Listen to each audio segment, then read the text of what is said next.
Alrighty, y'all, welcome back to the Complete Husband's Handbook podcast. My name is Daniel, and today we're going to be talking about the one word nobody really likes to say, and that word is no.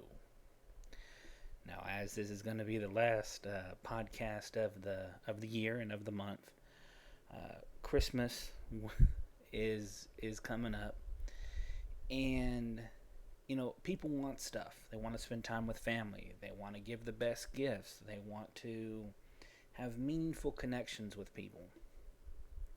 And where all that is well and good intentioned, we have to find a point where we have to say no.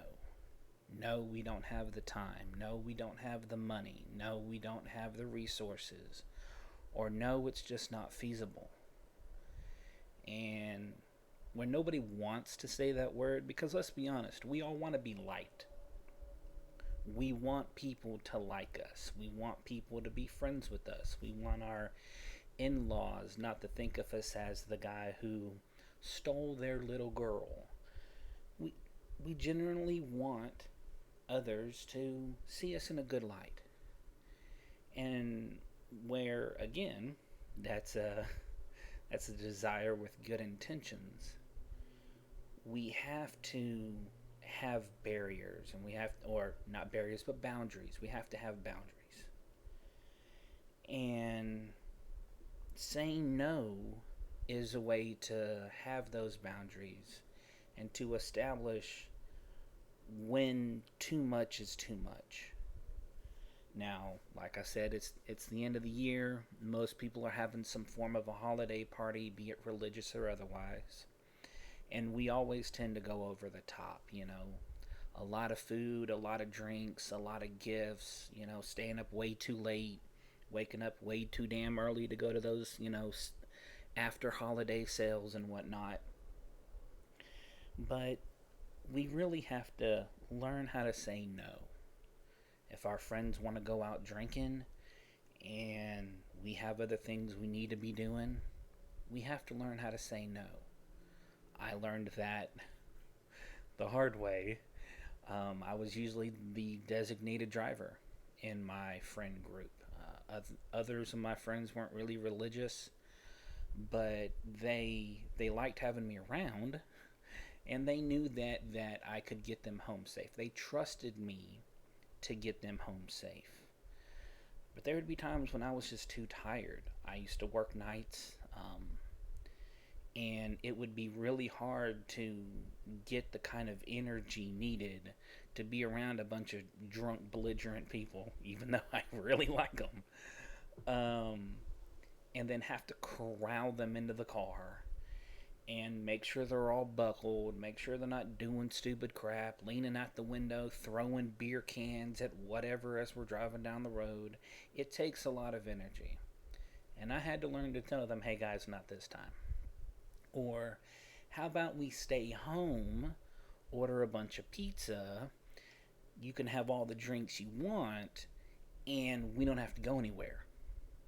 Now, eventually, they all grew out of it. Most of them are married with kids now, and we all kind of look back and kind of laugh at the stupidity of the moment. But we have to learn how to say no to our friends. No, I'm not going to that party. No, I'm not going to do X, Y, or Z. We have to, because we have to be honest with ourselves. And when we're honest with ourselves, believe it or not, people respect that. And they see that as, oh, he is principled, and he's got something going on.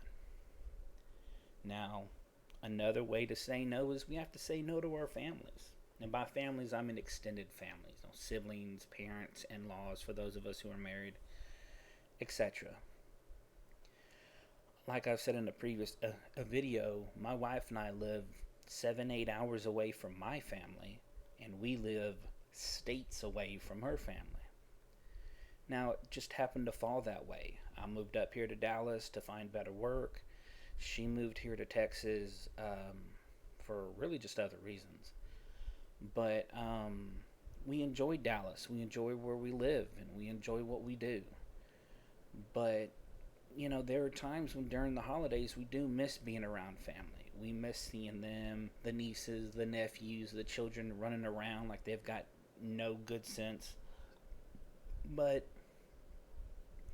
unfortunately, jobs I've had in the past, I've had to work nights, weekends, and holidays. And it's just one of those things. I've got siblings in a civil service, and they're not able to take time away. They're not able to see their families as much as they would want to. But again, if you're honest and upfront with people, they understand, especially now that we're all adults and married, we understand that, job, you have to take care of your job, you have to take care of your family, you have to take care of your bills first. Because that's the first obligation is to your wife and your close family. The Probably one of the hardest things to say no to is to say no to kids. This is the holiday season. We want them to have a great Christmas or Hanukkah or whatever else. And it's really hard to say no because we want them to open up the gift and, their eyes sparkling and they're all excited, bouncing off the walls and stuff. That's what we want. Unfortunately, we have to say no to kids too. Because if they always get what they always want, they'll never learn that once they reach a certain age, they're not going to get that. That things won't be able to be affordable, especially now with inflation being as bad as it is. But we have to learn to say no. We have to learn to rein back some of that enthusiasm and where the desire to treat our family well and to give them the best in life is, again, it's a great intention. But we have to remember the road to hell is often paved with good intentions. And we have to counter that with realistic life.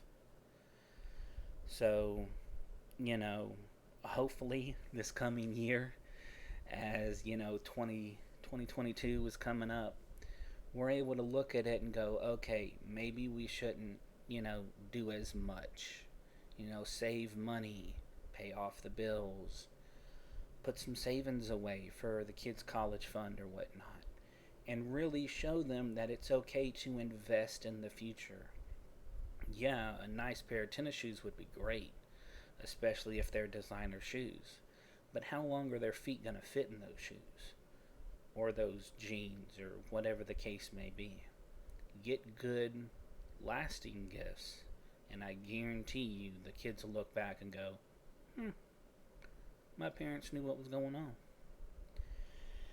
Now, saying no to our spouses or spouse is the most difficult thing to do. I hate saying no to my wife. I do. I want her to have the best of everything she wants. It's just something that I want to do, I like doing, and when when we can afford it, I do splurge on her. She doesn't expect it, she doesn't demand it, which makes me want to do it all the more. However, like most of the world the past 2 years, we haven't been able to. Birthdays were kind of a, hey, I'll cook for you, sweetheart, kind of thing. And it's been really rough to celebrate the good things in life. And we've all been in that boat, and it's not been fun, and it's been very hard. But we have to tell our wives or husbands, whoever you're married to, that no is sometimes a kindness. Because we adults, just like kids do, when we're never told no, we tend to go over the top. We tend to expect things. If you once had a good paying job and you can afford really great stuff, maybe now you don't have that job anymore. And the cost of living and how you live, the lifestyle, has to change. Now, that doesn't mean that you don't want good things for your wife or husband. You do, obviously. But sometimes saying no is a kindness. And that kindness keeps reality in check. So you don't go into those rabbit holes of rapid spending, huge amounts of money that could be invested in other things or saved for the inevitable rainy day, because there will always be a rainy day. This is the next area to say no to, is something we have 100% control over, and that's saying no to ourselves. With the new year comes a lot of New Year's resolutions. Oh, I'm gonna lose weight. Oh, I'm gonna spend more time with the family. Oh, I'm gonna have dedicated time with whatever. And again, all those are great, and they start out with the best of intentions, but really being self-disciplined to say no. No, I'm not going to eat more. No, I'm not going to spend as much time on social media. No, I'm not going to spend as much time on the phone. No, I'm not going to go out to eat as much. No, I'm not going to buy stuff that I really never use. And where these things are well and good and decent distractions, if the last 2 years have taught us anything, it's we have to prepare for that rainstorm, for that inevitable rainy day. And so I really hope that we can learn to use the word no correctly and in the best of circumstances, so that when we're able to say yes, it's used correctly and in the best circumstances. I thank y'all for joining us, and I look forward to seeing y'all in the new year.